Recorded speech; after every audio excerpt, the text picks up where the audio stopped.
Hello and welcome to the Carl Jackson Show. This is your daily dose of objective truth in a world of confusion and lies. I know that we have celebrated Christmas, Hanukkah for some of you out there. Also, we brought in the New Year's and the news just has not stopped.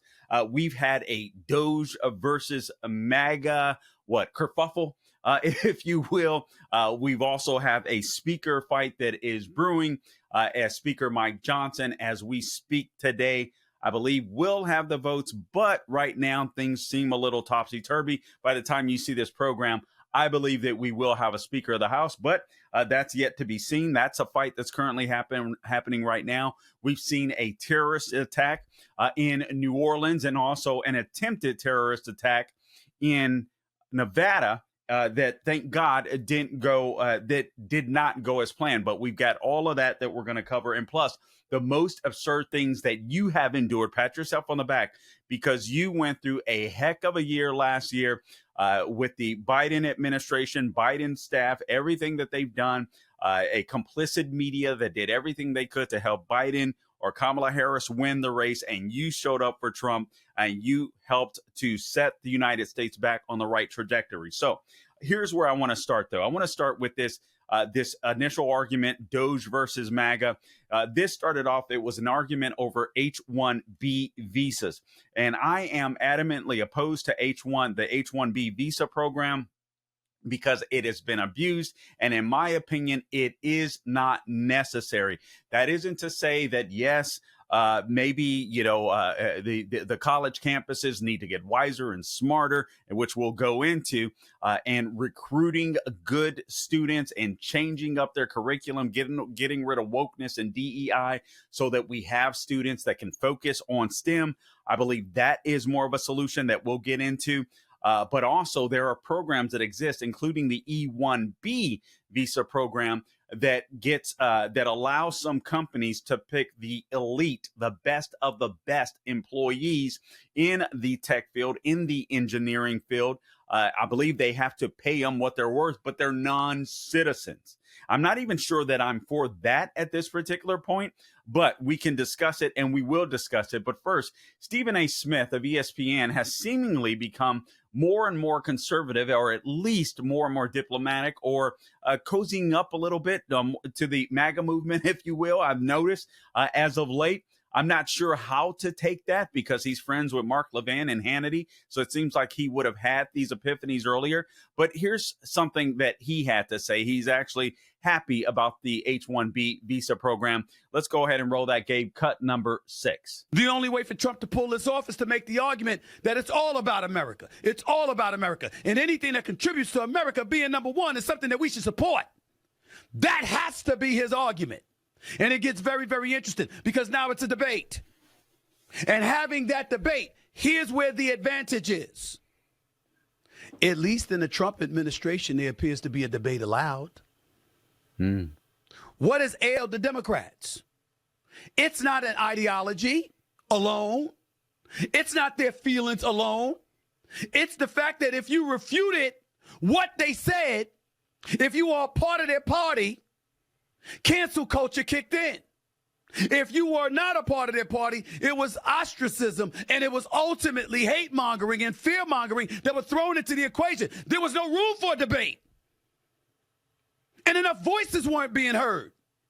Diversity amongst those voices not being heard. You're black, you're white, you're gay, you're lesbian, you're heterosexual, you're transgender. It don't matter. You still had to have one form of thinking if you fell under their umbrella. Otherwise, you were pushed out.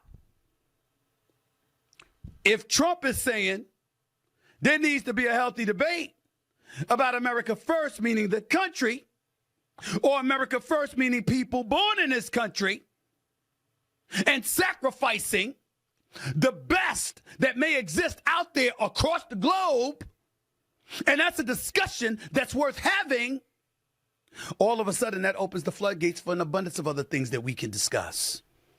But most importantly, I agree with the idea of there being an open, robust debate about it, because it is not something that the Democrats allow. The Democrats stopped letting people decide. One could easily argue. Let's hold it there. Their mentality seems to be you must obey the party. All right, so that's Stephen A. Smith, and Stephen A. Smith is, obviously this is something that the Democrat Party is going to have to work through because there was no debate when it came to Kamala Harris kicking Joe Biden out of the race, and then there was no primary race that should have occurred, and one could blame Joe Biden for that and Joe Biden's staff for that, quite frankly, because we now know, thanks to the Wall Street Journal report that came out a week or more ago, or a couple of weeks ago at this point, that Joe Biden has been off of his rocker, out of his mind, at least since April of 2021. Basically for his entire presidency.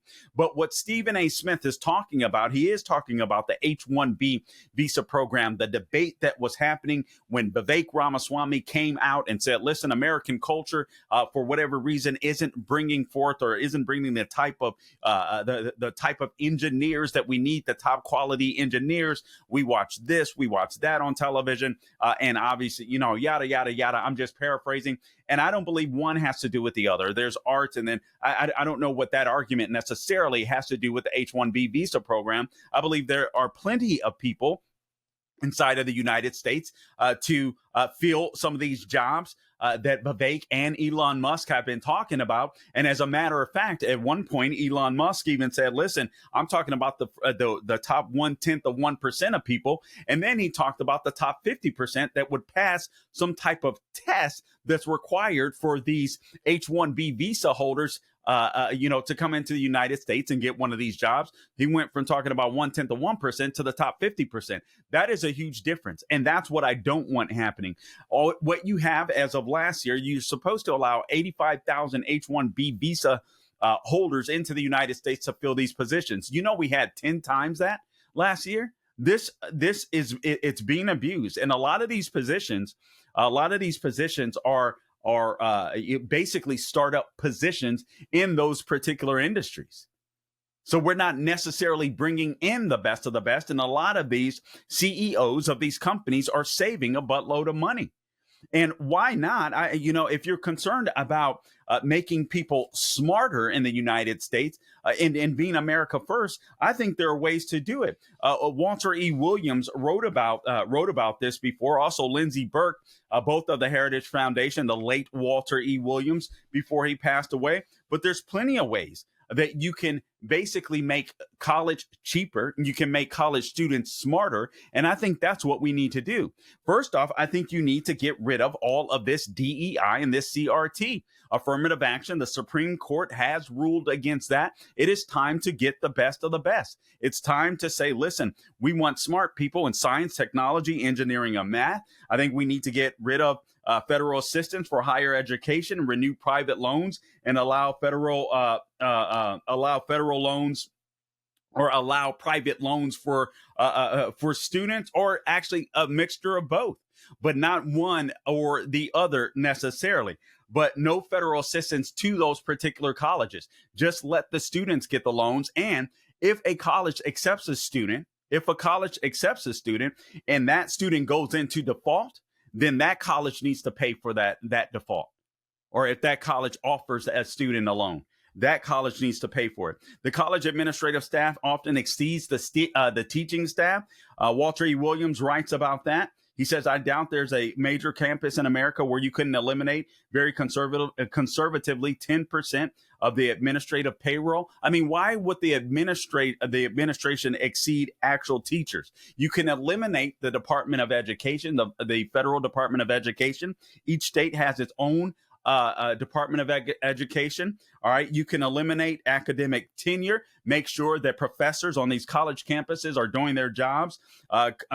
Colleges of education with their overall poor academic quality are an embarrassment on campuses. And this needs to be eliminated. There needs to be excellence that's demanded at these college campuses. They shouldn't care about what's between your legs, the color of your skin. We need to get rid of that. Get rid of speech codes on college campuses so that people can think critically. Require core curriculum that incorporates civic and cultural literacy. All of this stuff is going to improve the quality of education that students will get. But you get the best of the best, and regardless of their race, you have them perform at a high level, and it's as simple as that. You don't take people into the program or people into college even that should not be in college. I would venture to guess probably half of the people that go to college shouldn't even go to college. That's what I would think. But you get rid of this DEI. You force these college campuses. Listen, if you're going to offer some silly course and a student comes and takes that course and a student defaults on their loan, you pay it. You're not getting any federal assistance from the federal government. You know what will happen if the federal government did that, just cut off the welfare crack to these universities? All of a sudden, these universities are start telling these students, no, we're only taking the best of the best. And right there, I guarantee you will change the college culture and allow some of these students to sue universities if they bought into one of these stupid degrees. I guarantee you we will get the type of engineers that we want, quick, fast, and in a hurry. Back with more. You're listening to the Carl Jackson Show. Hey, Carl Jackson here for MyPillow. MyPillow is excited to announce their extravaganza, and it's finally here, even extending beyond the Christmas season. You can get this season's flannel sheets for as low as $59.98, but hurry up because they won't last long. Get them while they last. They're famous My Slippers. These haven't been on sale for over a year. They're regularly priced at $119.98, but for you, they're $59.98, but for a limited time only. And their 6-piece towel sets are back in stock as well, with extremely limited quantities, however, only $29.98. With hundreds of MyPillow products, there's something for everyone to choose from bathrobes, duvets, quilts, down comforters, and so much more. Go to MyPillow.com or call 800-858-0263. Be sure to use the promo code Carl to save on all of your MyPillow product purchases. That's promo code Carl, C-A-R-L. Flannel sheets for as low as $59.98. The 6-piece towel set for just $29.98. And that's not all. MyPillow has extended their 60-day money-back guarantee until March 1st, 2025. Plus, all orders $75 or more ship absolutely free. All right, MyPillow.com, promo code Carl.